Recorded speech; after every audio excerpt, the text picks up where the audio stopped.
Serial तुमसे तुम तक में एक और जबरदस्त ट्विस्ट आने वाला है। जी हाँ, आने वाले एपिसोड में आप देखने वाले हैं कि अब आर्य को मिल चुका है वो सबूत जिससे खुल गया है नील का असली चेहरा। अब साफ हो चुका है कि नील किसी और के इशारों पर खेल रहा है और आर्य उसे सजा देने का पूरा प्लान बना चुका है। जी हाँ, अब नील को मिलने वाला है उसके धोखे का बदला। लेकिन क्या होगा और कैसे, चलिए बताते हैं। आप आने वाले एपिसोड में देखेंगे कि आर्य अब अनु के पापा को कॉल करता है और कहता है कि मुझे आपसे एक जरूरी बात करनी है, आप ऑफिस आइए। जैसे ही अनु के पापा पहुंचते हैं, आर्य उन्हें बताता है कि नील वो इंसान नहीं है जो दिखता है, वो आपकी बेटी के लायक नहीं है। अनु के पापा हैरान रह जाते हैं और गुस्से में कहते हैं कि आखिर आप चाहते क्या है आर्य? पहले विपिन से रिश्ता तुड़वाया और अब नील से भी, आप मेरी बेटी की जिंदगी क्यों बिगाड़ रहे हैं? जिस पर आर्य शांत होकर कहता है, मैं बस चाहता हूं कि आपकी बेटी की शादी किसी अच्छे इंसान से हो। नील भरोसे के लायक नहीं है। किसी से शादी करने से पहले उसके बारे में सब पता होना चाहिए।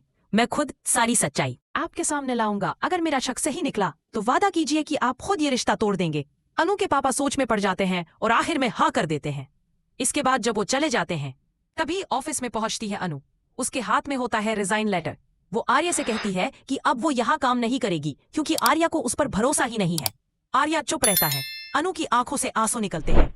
आर्य उसे अपना रुमाल देता है लेकिन अनु मना कर देती है और खुद का रुमाल निकाल लेती है, वही रुमाल जो उसे जालंधर ने दिया था। जैसे ही आर्य की नजर उस रुमाल पर पड़ती है, वो चौंक जाता है क्योंकि उस पर जे लिखा होता है। वो पूछता है कि ये रुमाल कहाँ से आया? अनु कहती है कि वही आदमी मिला था जालंधर। आर्य सब समझ जाता है और बिना कुछ बोले सबको कहता है, आज सब जल्दी घर चले जाओ, दिवाली अपने परिवार के साथ मनाओ। सब निकल जाते हैं लेकिन नील को रोक लिया जाता है। आर्य कहता है, तुम क्यों जा रहे हो?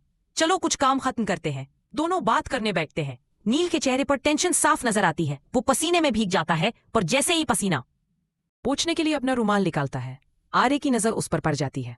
उस पर भी वही जे लिखा होता है। अब आर्य के शक की जगह यकीन ले लेता है। वो बिना कोई रिएक्शन दिए जेंडे को फोन करता है और कहता है, पुष्टि हो गई, नील जालंधर के साथ मिला हुआ है। अब शुरू होने वाला है नील के लिए बुरा वक्त। देखना रोमांचक होगा कि कैसे आर्य उसे सजा देगा और क्या अनु को पता चलेगा इस सच्चाई का। क्या अनु आर्य का साथ देगी या फिर ये रिश्ता टूट जाएगा? आप क्या सोचते हैं? हमें कमेंट में जरूर बताइए और ऐसी ही खबरों के लिए चैनल को सब्सक्राइब करना मत भूलिए।